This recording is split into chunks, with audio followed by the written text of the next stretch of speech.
Hey guys, welcome to another video. Today we've got this 2001 early version Vulcan Classic.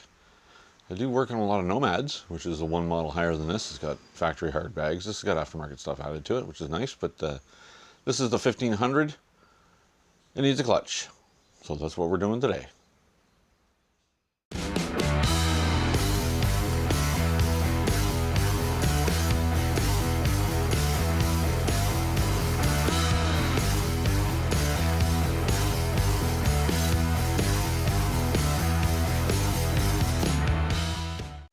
Okay, we're on the opposite side of the shop where there's terrible lighting and no room, but this is the side that the clutch is on. It's under here. Under this, under this, under this, under this, under this. It's under everything. Let's get that out. So I've gone a couple of steps ahead already. I've already got the oil drained. Already got the little cover off the exhaust here, but we got a couple of things left to take off. This pipe only goes from the front cylinder to the muffler back here. It's a stock exhaust on this bike. Let's tip that clamp loose a little bit. Already soaked some stuff with penetrating oil. That should help us out. But you never know. I loosened that nut already because it was a wrench out nut. Can't get tools on it. Get this one off, little acorn nuts. That should give us a little more room to get this one off. Come on now. Oh, it's a neat split flange on this bike. They're usually one piece, but this is a split one. That's kind of interesting, actually. It's different. So the Nomad and the Vulcan, the 1500s, the 1600s, they are wildly popular around here. Anyways, they're good bikes. I do recommend them. Yes, I'm a Harley guy, but that just doesn't mean that there aren't other good bikes, guys. Come on. There is nothing wrong with a Nomad or a Vulcan. These big Vulcans are nice cruising bikes. So we got to pull and wiggle and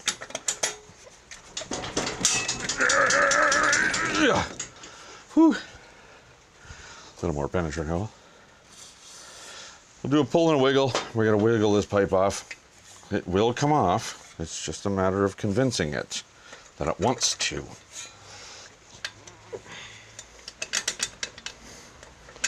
Let me get that flange out of there. It may relieve some of the pressure on it. Let me grab a screwdriver here. Possible. Gotta be careful we don't wreck the seals up in there. Little rings. Because they're usually reusable at least once.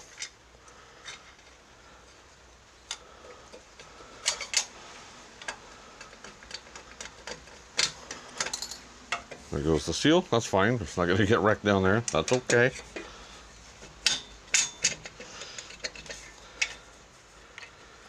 Flange is coming. Here we go.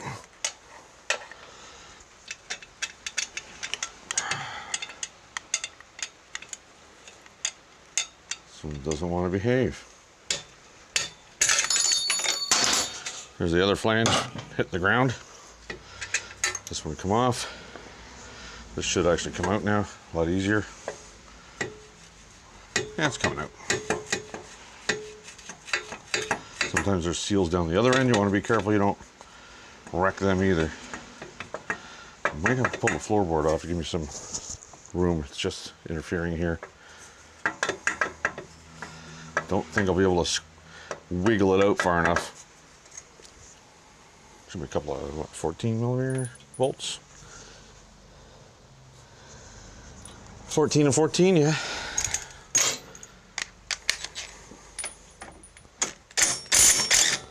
I'll try to just loosen that one and take this one out.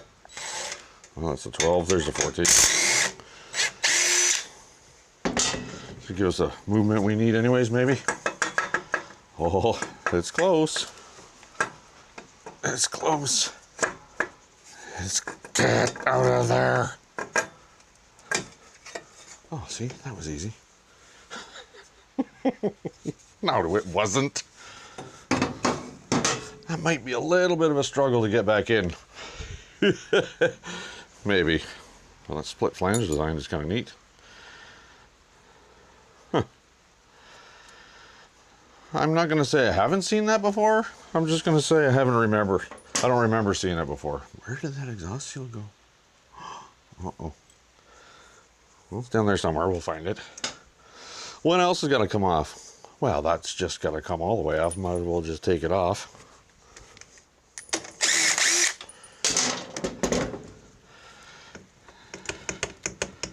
And we wiggle that out of the engine guard. Come on, baby. There we go. Give us some room. It's a little bit of room. That's all we need. That should be fine. And looks like we're set. I'm going to put I do have the pan under the drain plug. We're just going to get it adjusted a little more under here so when we pull the cover off, any oil will hit the pan instead of the hoist. A little running around down the bottom here. Like there's limited access, but there is access, so we should be able to get in there okay. Oh no.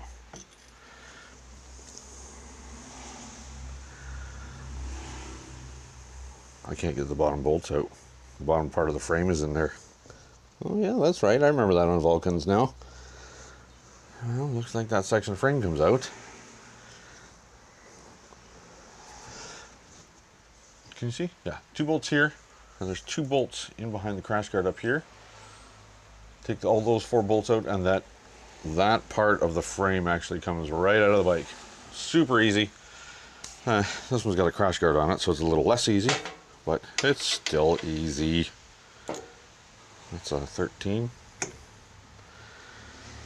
Take 13 off. We should be able to wiggle the crash guard out of the way because it's unbolted from the bottom now. Let's get a 13 and try it. Stop talking about it and do it.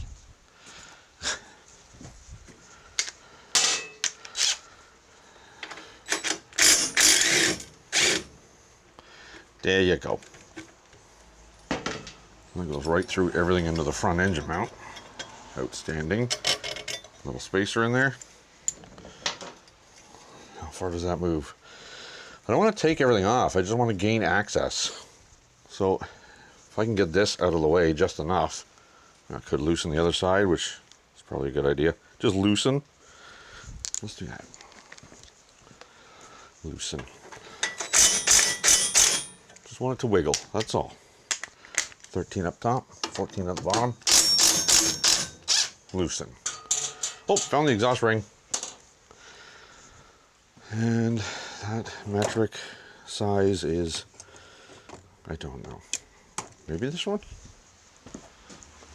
Let's try here. Look at that, first go. Oh, look at that, lots of room now.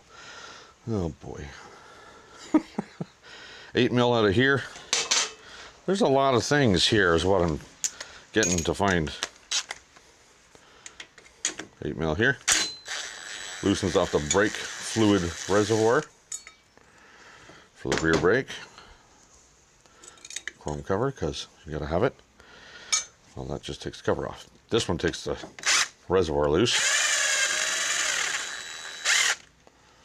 There we go.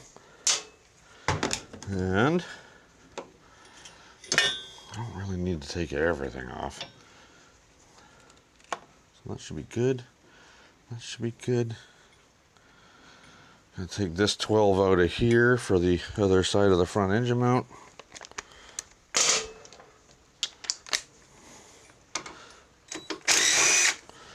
Any spacers in there? Nope. Okay. Nothing else is attached. Doesn't appear to be. Oh yeah. Yep, there's a 10 here on a bracket. I can grab the 10. Hope you guys remember how all these things go on, because somebody's got to put it back together.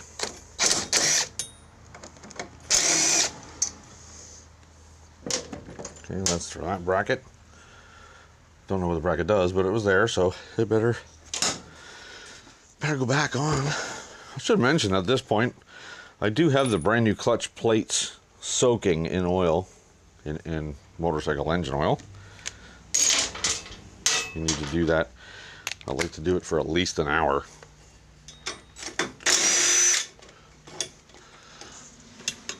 Otherwise, you'll burn the clutch plates.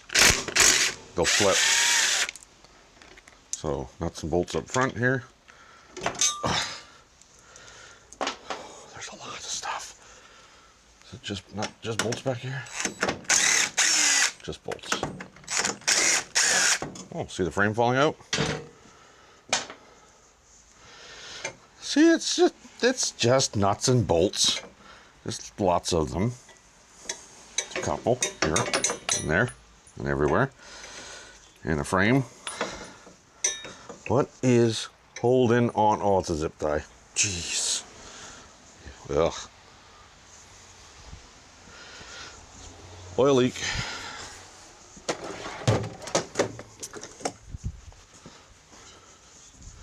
Okay, zip tie. Can't even get to it. There we go. Stay out of the oil. Okay. What's left that's holding all this stuff in the way? There's nothing left. I got all the bolts out. Like there's none left in the bike. Oh, jeez. There's the insulator holding the bottom of the rad. Oh, stay out of the oil pan. Oh, see, that was easy. Whew. Well, we're right there now.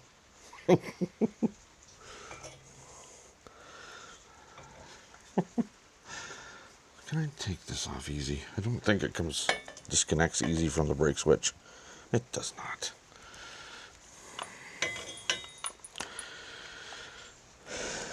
No, I don't want to move all that. So, now that we can get to all the bolts. Yuck.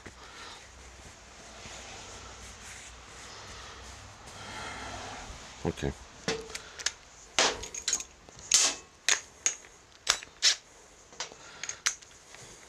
Eight millimeter bolts.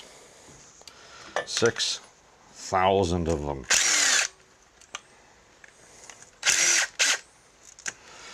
And they're not all the same length, so I tend to loosen them first and then let them sit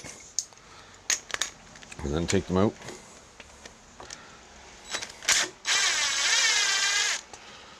I try anyway. Or most of them, and then punch them through cardboard. Piece of cardboard to hold them in the position they came out of.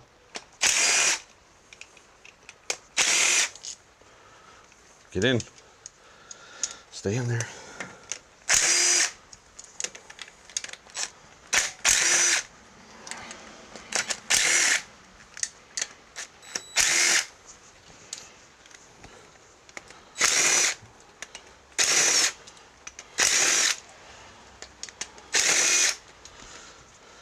We'll leave one tight.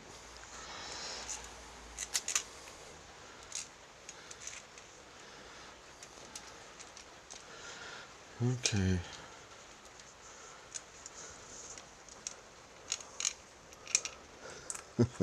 Sizing is all over the place. It's everywhere. All right, so I'm gonna grab a piece of cardboard and punch holes. Give me a sec. Okay, so what I did was I took the new gasket that I have and I just drew an outline of it, and then I drew the holes and I punched them and came up with that. So that works. This is now a shop tool, so that's the outside facing us, that's the front with an arrow, and it's a 1500 1600 Kawasaki. So I'll actually keep this now. I'll use it as a shop tool. You know, work smart, not hard. You can figure out how these all go in, because when they're unthreaded and you just set them in, they all stick out the same amount. Doesn't matter how long the actual bolt is, they all do stick out the same amount. So you could figure it out. But why, if you don't have to? Well, anyways, yeah, I got all the bolts out. Let's get this. I'm going to take this to the other side of the bench here. Where are you guys even paying attention?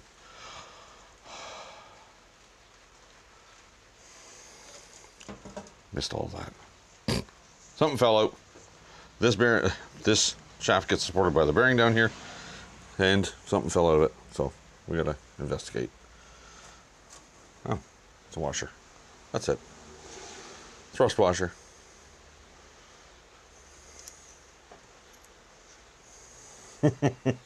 Looks like it fits there. I'll just verify. Oh, my hands are dirty now. That's the only place it can fit. So that's where it came from. Rides on the end of that. It does not touch this gear. That's all it does. It's just a thrust washer. Okay, that's, well, mystery solved. That oil was pretty dirty. So I don't need to go do something looking for stuff now. The side of the shop is very small. I have a bench behind me, but it's so full of stuff that, I mean, important stuff. There's a couple of batteries up there and a coffee maker, but there's no room for anything. So all my tools need to go on the hoist over here. And I can't see squat, even with that extra light I got up there. So we got a big ring here. Will this screwdriver do it?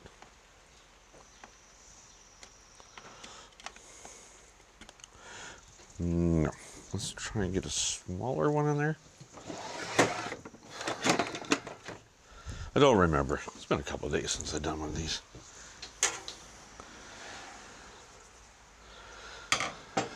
We might need both. We just got to pick that out. Maybe a pick, literally a pick.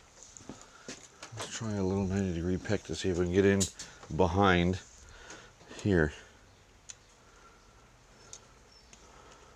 Perhaps. Don't turn. Well.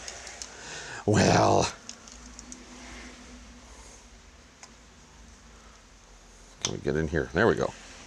There you go. Grab a hold of it so it doesn't go yeeting across the shop. Toink! There you go.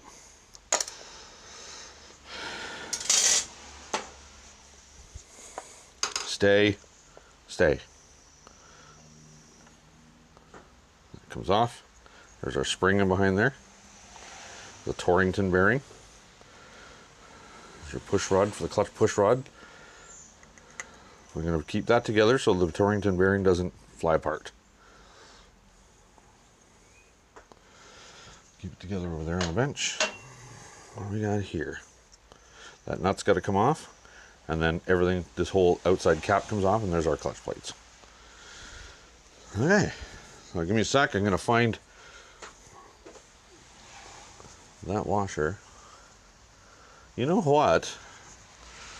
I might stake that washer. Just stake it across here to make sure that it goes in as far as it used to could. Now, so there's a lot of digging and pry marks inside here where I had that screwdriver, and I didn't make them all. There's a lot. So somebody may have been in here before on this bike, probably not to do a clutch. It's only got 40,000 kilometers on it, which is nothing. So it's actually 48 or something. That's low for this clutch to be bad. The customer requested a new clutch. I did not diagnose anything on this bike. The customer just said, hey, I need a new clutch. Can you order the parts? Sure. It's possible somebody over the life of the bike used the wrong oil in it and caused the clutch to slip, which happens. That's why they have motorcycle oil. If your clutch sits in your engine oil, you have to use motorcycle oil, because the additive package in a car oil will wreck this stuff, make it slip. Harleys don't have that problem because their engine oil is separate than the clutch oil. So you can run whatever you want in a Harley engine. You can run car oil, you can run Mobil 1, you can run whatever, it doesn't really matter. But with metric bikes, you have to have the motorcycle oil. You know, I'm one in a, what is this? 1 1/16 socket, but I'm sure it's metric. That's not a bad little gun. That's supposed to be torqued to 110 foot-pounds. 110? Is that right? 110, 115, 105? Somewhere around, right in that area. Anyways, losing our shims. There's our clutch spring. Get out of there. Oh, V. Clutch spring. Shims. They're all going back in. They were all on top of this. In that order.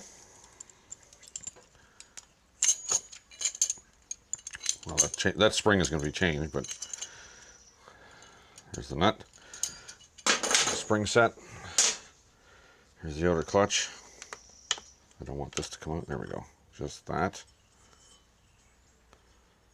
No scratches, no heat. Well, that's aluminum. It's hard to see heat anyways in aluminum, but there's our friction material. But they are black. It is pretty black. The friction in the steel. There's no signs of overheating or hot spots in the steel. They don't look warped. Usually you'll see, nice and shiny, you'll usually see around one edge, usually around the outside, it'll be a really shiny like a chrome instead of a brushed look, and then sometimes they're purple, or you'll see purple dots all over the place. I'm actually not seeing that, so this clutch, it just looks like the frictions are just tired because they're pretty black. They're not worn out. Huh. Well, all right. Let's drop them out. I'm going to put a rag underneath the steels because I'm going to reuse them so it doesn't sit all over the garbage on the hoist.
Okay, so that's the clutch basket. This one is the one that's the transmission. This is the engine. So the clutch obviously connects the transmission to the engine. But anyways, this is the transmission because it's trying to actually move the bike when I do that. It's trying to drive the rear wheel. Anyway, there's no damage here. I'm checking the edge of the basket here. There are slight grooving. Dirt bikes get absolutely demolished in here because those grooves are caused by these tabs. When this slides in there, that's what drives it.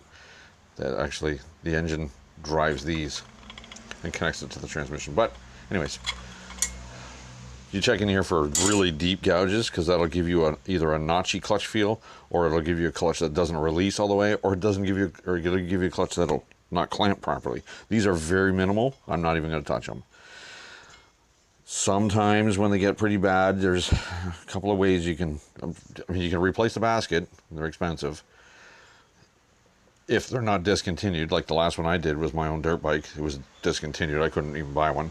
But you take a flat file and you very carefully just take the high spots off. there's a plus and a minus to this. The plus is you can reuse your basket. The minus is now that these are going to be looser in there, and you'll get a clutch rattle. It'll sound like a mid-80s Honda at idle and neutral. But anyway, we don't have that problem here. Okay, let's get rid of these rotten ones, and let's get some new ones in there. Got to dig them out of the pan here and make some room. So, okay, hang on, stand by.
Alright, well there's a little rigmarole with those, the 3 washer spacers in the back. Anyways, I got them mixed up when they come out, and then things wouldn't go together right. So anyways, it's together right now. Whew. So, the torque spec on this is about 100 pounds. 107, I think it is. So what I did was I put 2 punch marks here before I took it apart. A punch mark on the shaft and a punch mark on the nut. And then I just turned it with the impact gun until the nut one was just, I mean, half a hair past my original one. It'll be fine. It's tight. It ain't going nowhere. That's the way we're going to do that, because I don't have any apparatus to hold this engine from turning if I were to put a torque wrench on it. Let's get that clutch operating plate in there.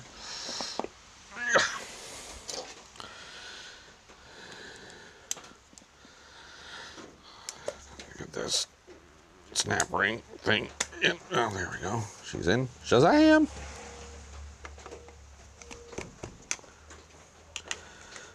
Check to make sure it's in all the way around.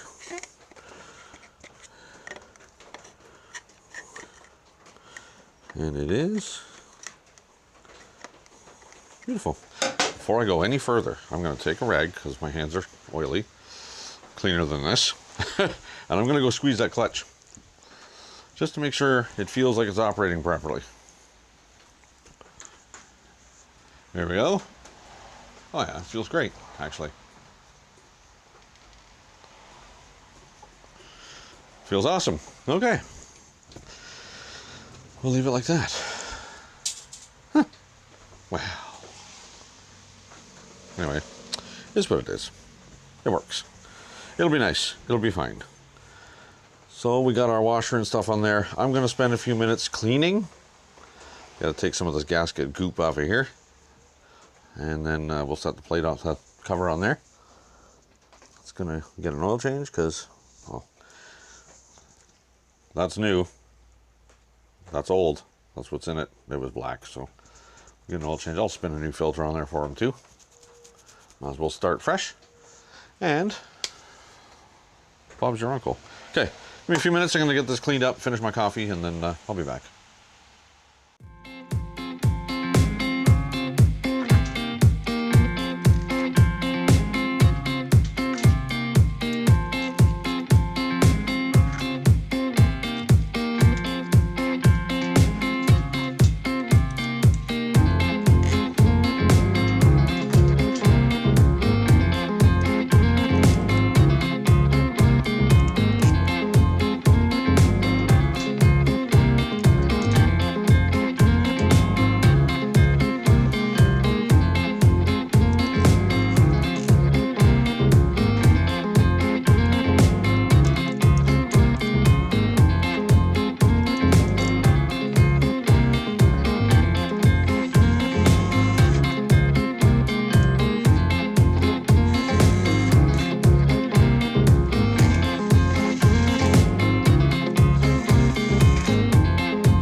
That's on.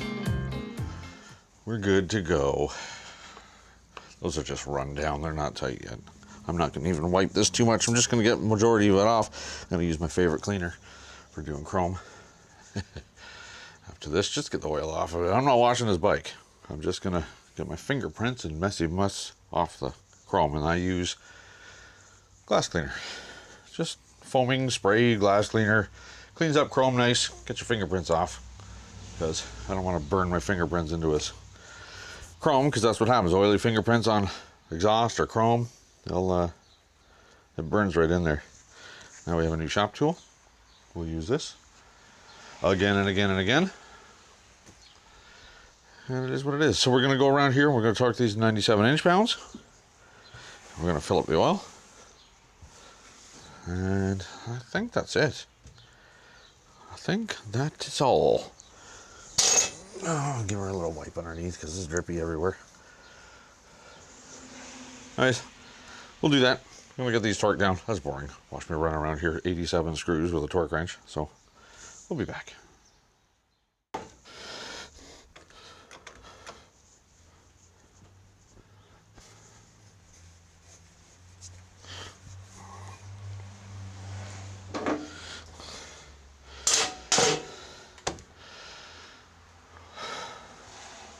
Done.